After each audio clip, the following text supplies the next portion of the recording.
With the BERNINA L850, the threading on this is super easy, but I did want to show you just how you can actually tie on to switching colors out and then just pull your knots through, and that would allow you to also tie on for your needles. Now you still have to thread the needles by hand, obviously with the needle threader.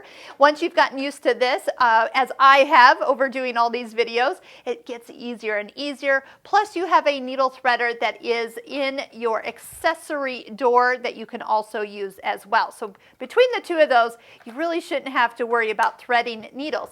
But if you want to just eliminate having to do all this part here, what you can do is, and I'm going to just clip. So if I am going to switch threads, make sure you don't clip close to the machine.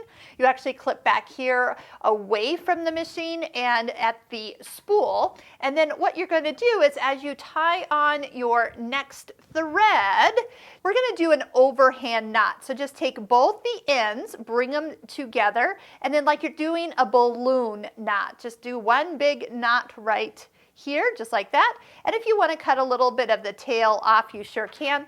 But what you will find is those knots will go through the loopers, and then, or you can pull them through and then clip and thread the needle. So this serger is really easy. Honestly, I haven't done much of the tying on option now that I have the airjet threaded serger, but I did want to show you that it is an option for you as you're switching threads. If you're taking all four of these off, you can just clip, clip, clip, tie all four of them on, and then just pull them through.